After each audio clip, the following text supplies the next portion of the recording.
spécialité donc c'est de faire voler, de construire des avions, des planeurs, des hélicoptères, soit en vol libre mais essentiellement radiocommandés. Dans notre association, elle est située sur l'aérodrome de la Loubère. Donc nous avons une piste en dur qui nous permet de faire décoller nos avions. Nous disposons également d'un local dans lequel nous pouvons construire et parfois même réparer les avions qui ont été un petit peu abîmés. Le grand intérêt de venir voler un modèle réduit à la Loubère, c'est qu'on est tout près du centre-ville. Il n'y a pas besoin de faire des dizaines de kilomètres pour trouver un site pour pratiquer. Dans notre club, plusieurs membres pratiquent la compétition, soit en hélicoptère, en avion. On a plusieurs membres qui ont participé à des championnats de France et même des championnats du monde de racer.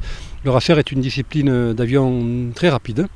Nous pouvons aussi pratiquer le vol en planeur dans différents sites sur les Pyrénées. On appelle ça le vol de pente. Et nous avons des membres de 10 ans jusqu'à 80 ans. L'âge n'est pas un critère. Il y a aussi bien des fonctionnaires que des professions libérales. Toute la société est représentée. Notre association est vraiment un lien social.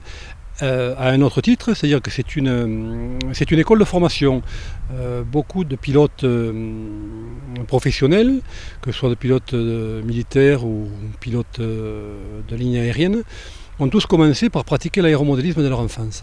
De contrôler à distance permet une sensation extraordinaire de voler soi-même dans la machine. Les pratiquants sont des passionnés parce qu'ils retirent de cette pratique vraiment beaucoup de plaisir. Et l'intérêt pour les enfants de pratiquer l'aéromodélisme, c'est que c'est une école de formation qui est très diversifiée et qui va toucher à des domaines comme la physique, comme les mathématiques. Et c'est une grande école de rigueur. Et ça, c'est intéressant pour les enfants parce que lorsque, sur son modèle, on va commettre des erreurs, et bien, ces erreurs elles vont se traduire par un accident qui n'a pas de conséquences, bien sûr, sur la personne, mais qui, matériellement, peut entraîner la destruction du modèle. Donc, ce qui impose de la rigueur. Donc, Romain a fait l'acquisition de cet avion radiocommandé Alpha 139. Il l'a acheté au magasin Radiomodélisme, dont je suis propriétaire. Je fais également la maintenance et l'initiation au pilotage des avions radiocommandés. Alors, ce modèle de motoplaneur est équipé d'un moteur et d'une hélice à l'arrière. Le pilotage est relativement simple. C'est un modèle 2 axes, c'est-à-dire qu'on va jouer avec une radiocommande à la fois sur la commande de profondeur et sur la commande de direction, également sur le moteur. C'est pour ça qu'on appelle un modèle 2 axes. Les modèles 3 axes sont équipés d'ailerons et dont le pilotage est un petit peu plus technique. Mais pour une première approche, pour une initiation, piloter avec un motoplaneur 2 axes, c'est l'idéal. Pour mettre en œuvre cet appareil, bien sûr, il faut s'assurer que toutes les commandes et tout le mécanisme est opérationnel. Une fois que l'assemblage est terminé, on va donc allumer dans un premier temps la télécommande. Donc je vais dans un premier temps allumer l'émetteur et ensuite brancher la batterie d'alimentation. Voilà.